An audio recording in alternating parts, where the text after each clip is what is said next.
What is up? I should be doing this in my 316 voice because we just passed 316 the other day, and we're going to do this podcast on 316, and I was going to do it in my Stone Cold voice, and then we were going to call it the Stone Cold Podcast, but we're not doing it on 316. That was an idea I had. That was an idea I was going to submit to everybody. We should do the rest of the show like that. We're all going to do. You want me to do the Stone Cold voice and do the podcast? What? You want me to do this voice? What? Oh, man. Oh, yeah. We're off hitting the ground running. It's the fun that never ends. It's not a podcast. It's the Slamcast. I am your host, Brandon Liggan, joined this time by the returning champion, the Bristol Brawler himself, the man who thought he was ostracized from this podcast, but no, we simply just started recording on a Tuesday. Because of my damn work, and now I'm back working mornings, so it's all good now. Sorry about your damn luck, Nick. Sorry about your damn luck. I actually like mornings. I got sick of sleeping in till noon, 1 in the afternoon every day. How many people are getting pizza in Wyoming out in the afternoon? I mean, really. How many people are buying pizza in the fucking morning?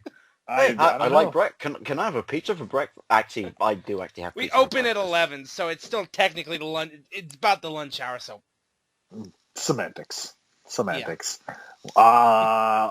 We're clearly killing time on this podcast because apart from a few little bit of news stories, not really good stories, there's not a whole lot to talk about. Hang on.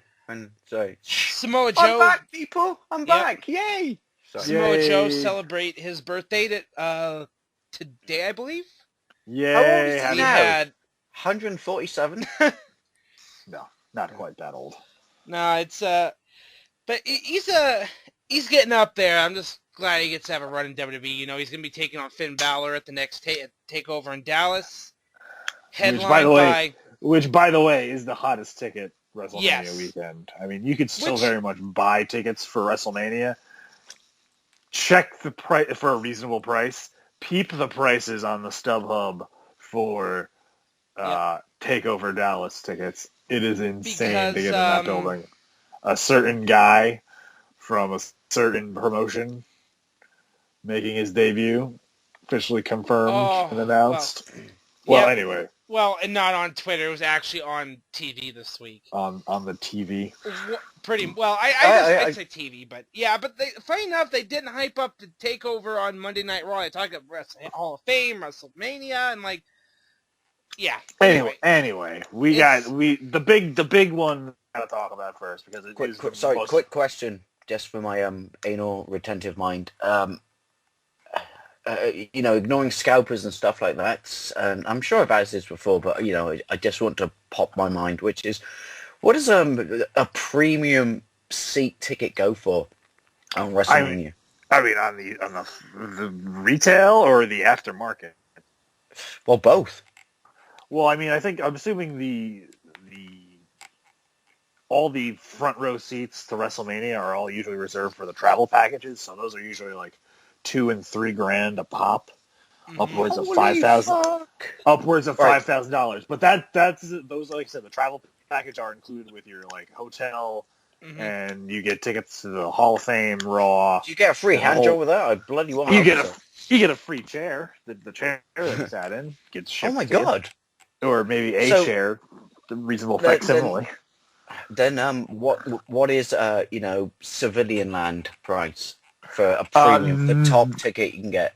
Then you're probably going to want to multiply that 2 and 3 times, probably, depending on how close to the event it is and what event it is. I mean, it's, again, this NXT TakeOver is, from people who are going to be in Dallas that weekend, is a highly sought-after ticket, and at some point in time, my friend has just gave up of ever trying to get in because he sees the prices. Allegedly, you've just made me realise I love you, WWE Network, even though I could technically cancel you because I have cough, maybe not, allegedly a hooky cable box.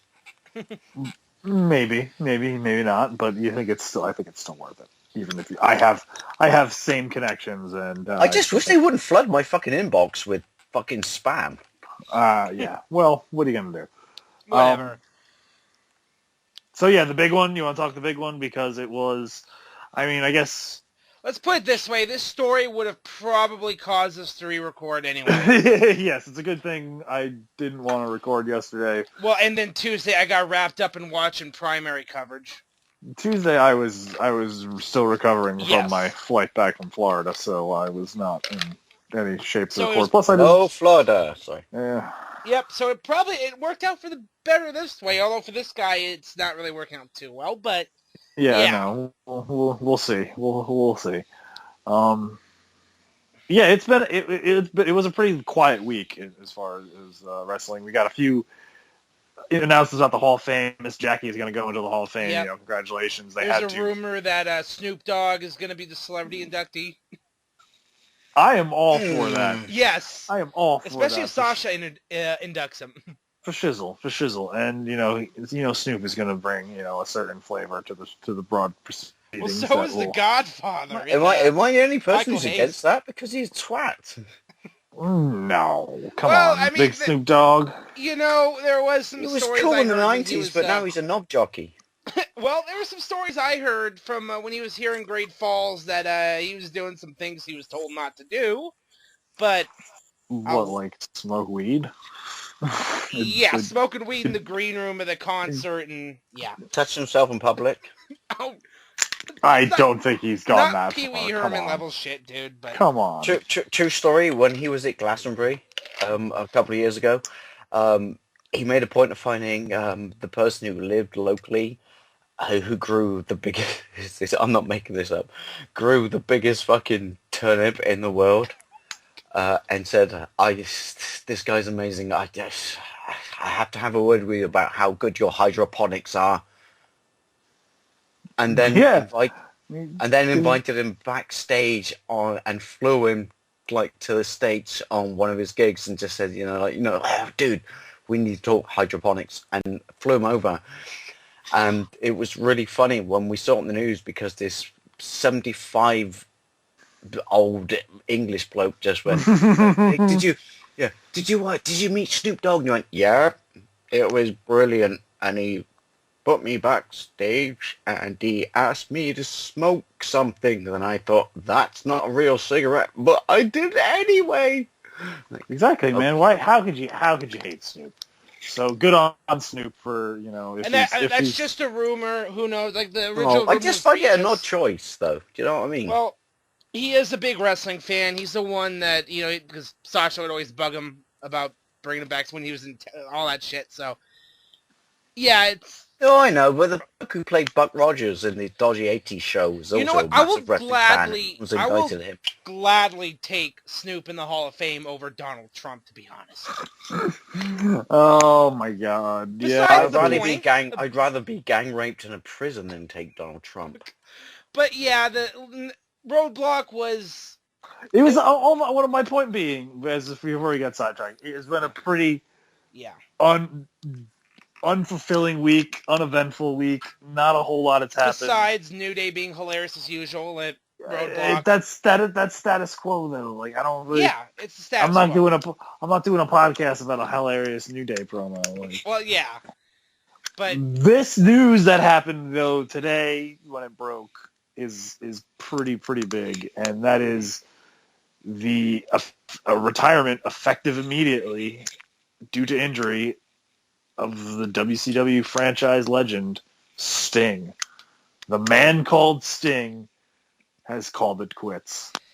Yeah, his neck, man. It's unfortunate though that he comes to WWE and he has 2 matches and maybe a handful of appearances, and that's it.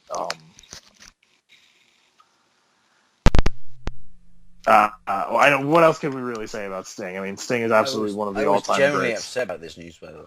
I wasn't upset because I think everybody kind of figured it was happening. That if he's going into the Hall of Fame, he's probably the end.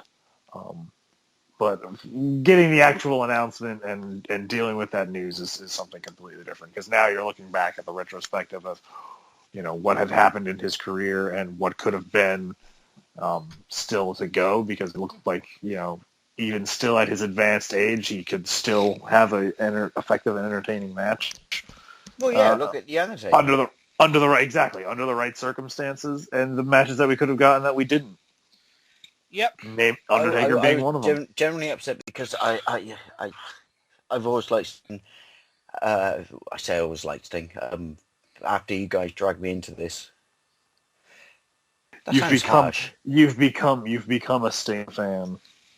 And I just thought, when he finally got the meal ticket, which is, yes, you're in WWE. Oh, you are of advanced age, but now you're gonna, rock it with the best and throw down shit that we're all gonna fucking love our pants off. And then this happened and just went, this proves there's no God. I mean, this definitely proves that it's a young man's game, that's for sure. I mean, you shouldn't blame Seth Rollins for this, but no. I mean, if it wasn't Seth Rollins, it would have been. Oh no, it's not on him. It's not. That's like you said. It's a young man's game. It's not on him. It just. It would have been somebody else. I think. If you're walking around with a potential weakness, then quite frankly, you go walk into a lamppost one day when you're reading the newspaper and not paying attention. It's the same thing. Exactly. Every bump is itself a risk. But very sad. Is itself a risk of causing damage. So I was very, very excited and happy when he came to WWE. Finally, after spending all those years in Florida. I think you mean hello, Florida. No, I was really psyched. I don't want to write or be an asshole to Sting, which is, you goddamn it, you selfish prick. But like, no, where are my Sting matches? Well, I think once it was revealed that he has the similar problem, the cervical spinal stenosis, the same condition that Edge had that cost him his career. Mm-hmm. It was the right decision. There's really nothing more he could give to the business and to us fans than he already has. So this was, the way it had to end.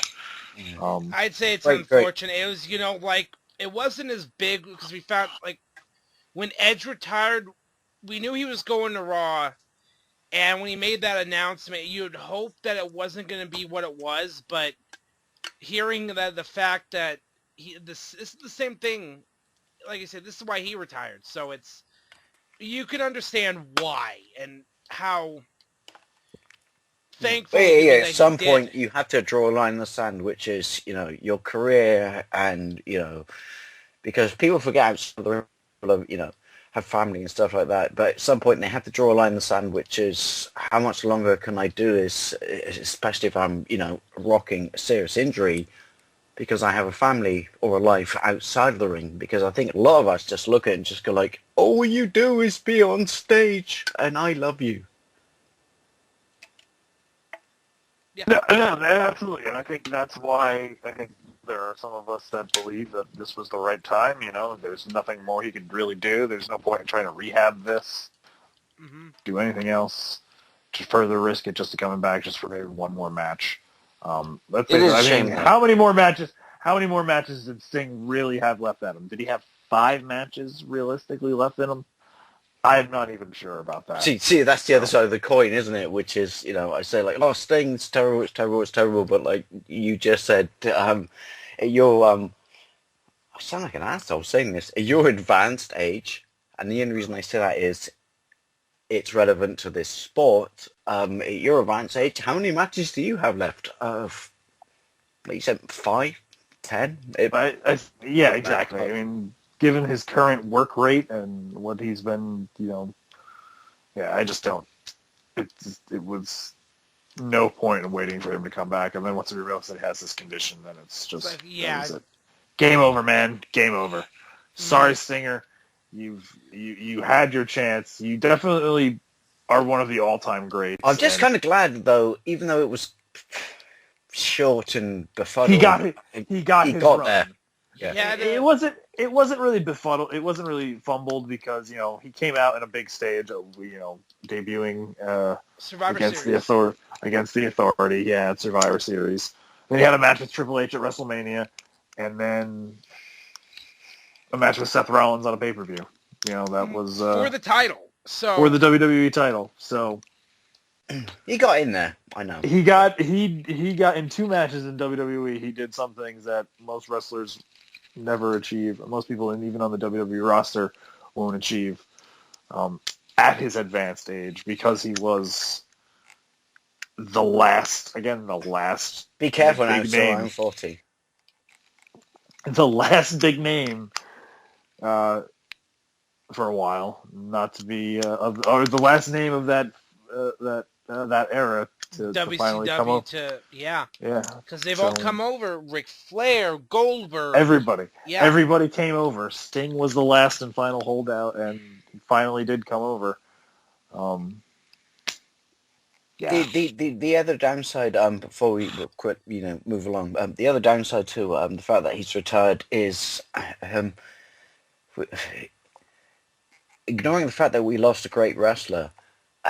We lost a character, and I don't think we see the end of the character though. Like I still think Sting will show up and be, I don't think he's not going to take bumps, but I'm sure when they need somebody to be the silent enforcer to show up with a baseball bat, they'll make a phone call and see if he's available and see what he's willing to do.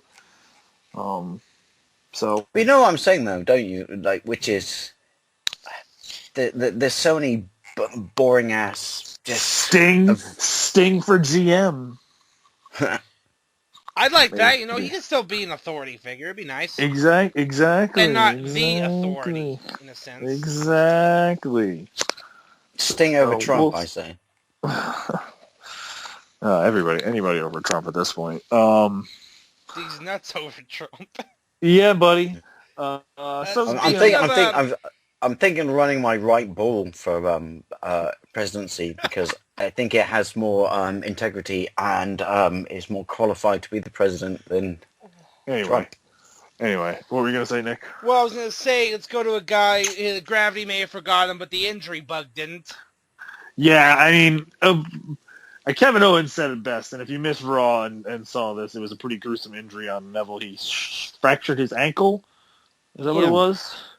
And he will miss the next 3 months, and this is truly a sad story because here's a guy who has had a career year or a career 18 months since the start of the network, and burst onto the scene, really in those early takeover specials, and worked his way up to the main roster, and carved himself out a spot for a while. Yep. To miss his first WrestleMania is a real, would be a real kick in the teeth, but I don't think it's, going to be his only chance. I hope not, at least. That's true. He's still going to have a good spot on that roster. I mean, what they were setting up for him, I don't know. Maybe they were going to throw him in the IC title match. Maybe again, I don't know. Like I said, I don't know. Who knew? At this point in time, it doesn't matter because he's not going to be there anyway, so... Which, if he got thrown in the IC title match, fine, but I'd rather be, the guys that are destined to do this forever, just one-on-one. Yeah. That being said, I mean, talk about a tough motherfucker. Broke his ankle, and then still executed a damn near perfect Hurricane Rana on Chris Jericho. Yeah, and then, because this is fucked, and then the match came to an abrupt finish, and... Yeah, the match definitely, I mean, I didn't see it, but I definitely caught the video afterwards. It definitely looked awkward as hell in the ring with those two guys. Did the best they could, and a lot of people, I heard people slagging off the commentary, people mention it. That's exactly what commentary is supposed to do in that situation. Yeah. Not mention it, continue to play up in the situation that's not going on. Let the guys in the ring solve the problem, or the three guys in the ring, the two guys performing and the referee work together to come to an ending. I think what they were trying to do with having Neville or having Jericho roll up Neville and get the pin really quick probably wasn't conveyed that quick, and then the roll up itself looked kind of awkward. Right. But the ending that they got with worked, and now we're talking about it still even more. So, Jericho was right. Yep. Well, yeah, the injury bug. It does, and it's gonna keep on happening, man.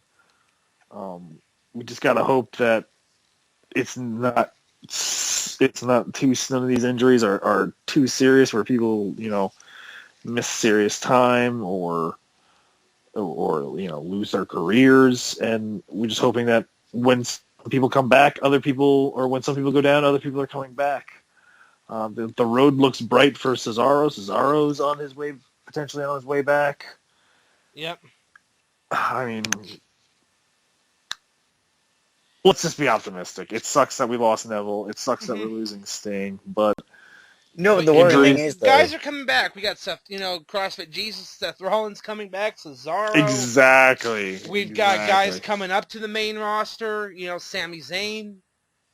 You got potentially people coming into the company in the Bullet Club. I mean, so let's be optimistic. It's not the end of the world. WrestleMania is not going to be terrible. Cena's going to be on his way back after WrestleMania, so. Absolutely. What were you going to say, Dave? I don't want to be that pessimistic bloke, but like the news of Sting and stuff, it does make you wonder, which is how many more of the people we invest ourselves in so greatly are gonna, because of age. I think there's only gonna so drop many, like flies. I think of that age, there's really only Big Show, Mark Henry still remaining. The Rock is probably never going to wrestle again because of insurance purposes, trying to get movies. Cena, Brock Lesnar, and Cena are probably going to do it until they can't do it anymore. Brock's going to do it until he no longer chooses to. Cena until he either gets a permanent gig where he doesn't have to make as much money, or just doesn't want to do it anymore. I retract what I just said, because based on Cena, I think Cena will do it. I think I agree. Cena will probably do it until he physically can't anymore. I heard that you can only kill him with silver. He is a freakish athlete. Yeah. Brock Lesnar again will probably do it until he chooses not to do it anymore. So Brock Lesnar can do whatever Brock Lesnar wants, and you don't question it. No. The point I was trying to make was is with like anything, when you have a sense of nostalgia that no one wants to see their icons drop, but it's inevitable. It's going to happen. Yeah. But I think at least with this, like in other sports, has this advantage, because at least at some point in time, as long as these guys aren't going to physically or risk their long-term health, there's always the chance of them coming off for a one-off spot. Like Piper did appearances and took bumps or put people over by being in the same ring with them and giving them a little poke to the eye or whatever.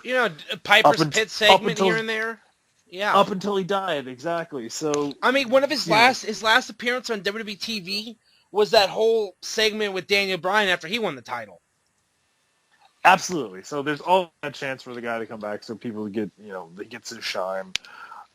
Professional wrestling has that; other sports don't. Now, bear with me on this one. It's almost like when Ryan Giggs finally retired from Manchester United. Okay. Sorry, I just want to put Manchester United in this. I know. To put an American spin on it, it's not like Brett Favre coming back and giving Aaron Rodgers the rub. It's not like John Elway coming back and giving Brock Osweiler a rub. That type of thing. Mm-hmm. So sorry, Nick, you cut me off. I just said, it's always great. It's a shame and stuff like that. People die, and it's almost like Ryan Giggs retiring from Manchester United. Oh wait, we stuffed you up the ass. Yeah. Okay, let's get off the. You just felt the need to needle me. Of All course, right, I'm done. I do. On that note, let's go to the Iron Sheik tweet of the week. Well, were we going to talk kind of how the WrestleMania card is shaping Yeah, up? I mean, we're entering in this lull period. Roman Reigns came back and booed out of the building. It's poor Roman Reigns at this point, Yeah, he looked at some point in time, it looked like he was finally over with the crowd, and then it's like they want Dean Ambrose now. Like it's never enough for poor Roman. And at some point in time, I was beginning to as our esteemed colleague Mr. Burhan would often say, Roman needs a heel turn. Mm-hmm. I'm beginning to think that's not such a terrible idea at this point. Stone Cold Steve Austin and Jim Ross have all said so. Who am I to argue with them? Yeah. It's the WrestleMania card. It's shaping up, man. It's shaping up. New Day continuing there. Yeah. I mean, I'm really hoping that this is really just to put New Day over. It has to. I think money is the guys that are going to take those titles off of them should be Enzo and Cass. We'll see how that develops. Cool. This WrestleMania card is it's shaping up pretty interestingly. I mean, now that we got Mick Foley passing the torch or the barbed wire bat to Dean Ambrose. Yeah, I mean, if that is an indication of how that match is going to go, that match is only going to get better. So Shane McMahon telling the Undertaker to his face that he's Vince's bitch. Yeah, like it's mouth-wateringly tempting each week that goes by. I don't think that they're done yet, though, as far as pulling out the big thing. I think Shane McMahon, The Undertaker, and everything else is just the beginning. We haven't quite begun to see we'll be talking about something happening next week on Raw and the week after. I think we're finally just ramping up now. Yeah, it's just we just a little bit of a slow period, but we're in the last couple weeks. We're in that home stretch. I mean, you know what? I cannot wait. The three-way Divas title match, can't fucking wait for that. Yeah, it's gonna shape up nice. Like I think the card won't disappoint people. There's just gonna be, you got to give these matches some time to let their stories develop. Yeah. And before let's reserve our judgment for the card WrestleMania weekend, and when it is actually happening. I'm still gonna watch WrestleMania no matter what. Yes. It's gonna have something for everybody. I mean, I'm really good. Look, I cannot wait. We're probably gonna get a good nostalgia pop with Shane and Taker. # Mean Street Posse. Oh, please, yes. Yeah. But there's really much to say. The TakeOver Dallas card looks like it's pretty much shaped up to where it's gonna hit, where we're gonna, I can't fucking wait. Yes. Sorry, I got an Iron Sheik tweet of the week. All right. If we're ready to go. Iron Sheik tweet of the week. Iron Sheik tweet of the week. Iron Sheik tweet of the week.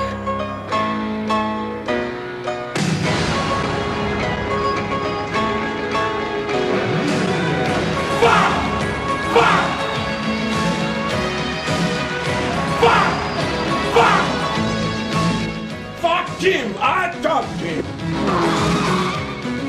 I want to know, are you the man or are you a fucking piece of shit? No good motherfucker! Fucking bullshit!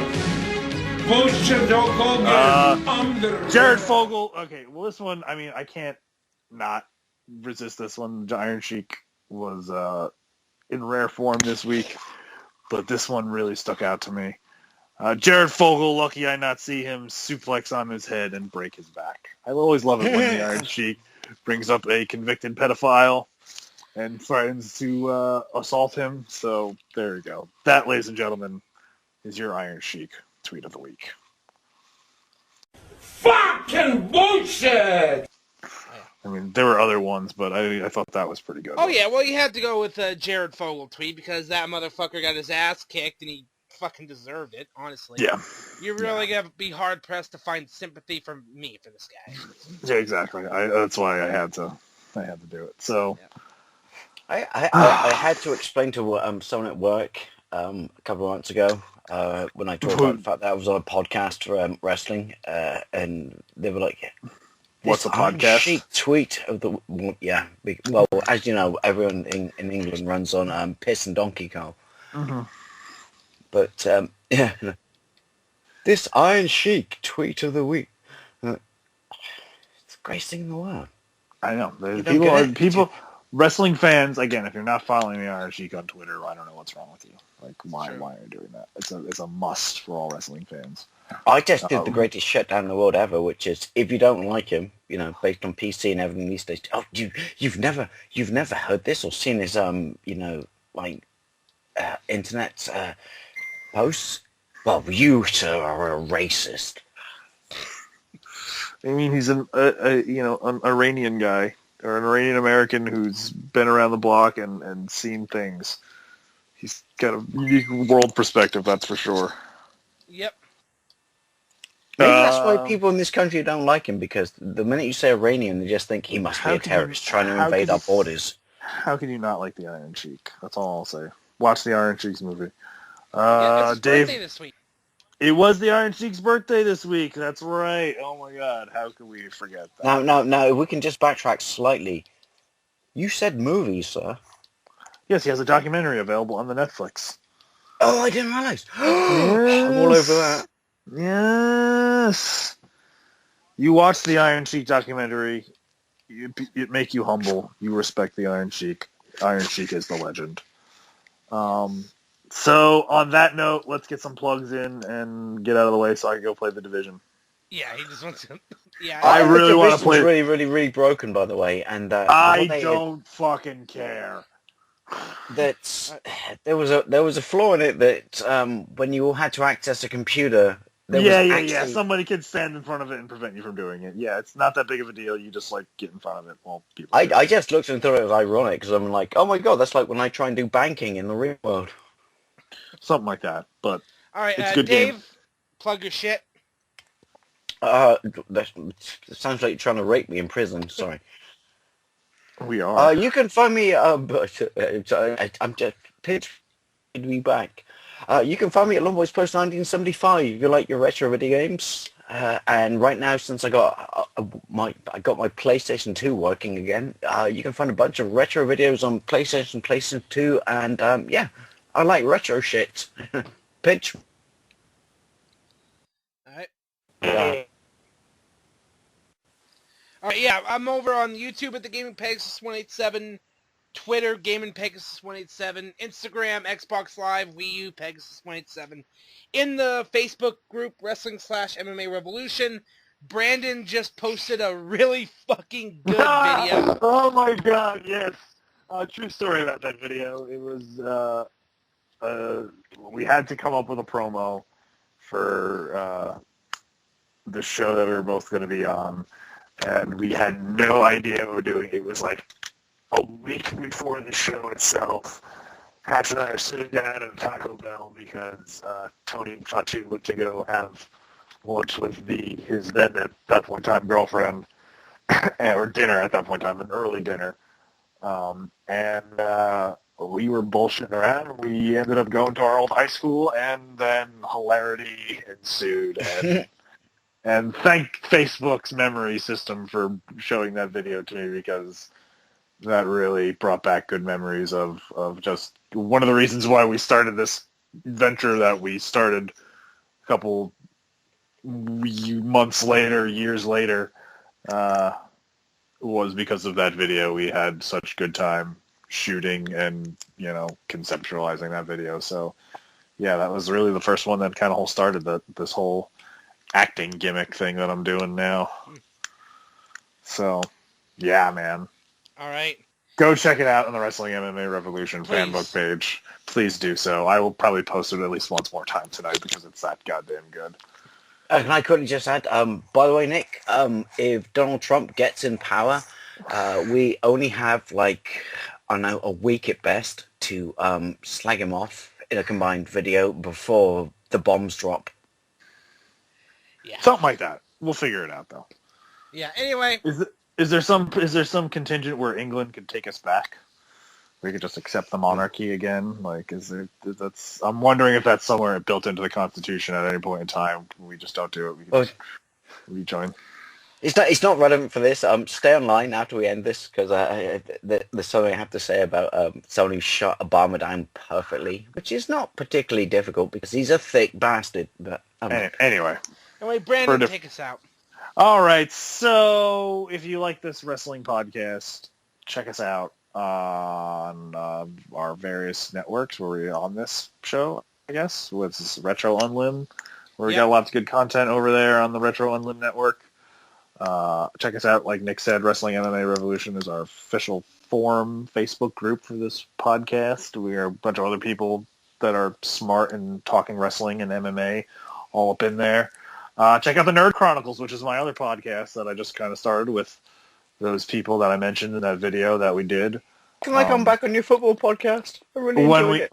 When we're going to probably do something, you'll probably be a guest for our European coverage, because we're struggling to find something to do while we're on break. So yeah, you'll probably be coming back for that. Premier Pals, that's facebook.com/Premier Pals. Twitch TV, Brando Calrissian. I'll probably be doing twitching later.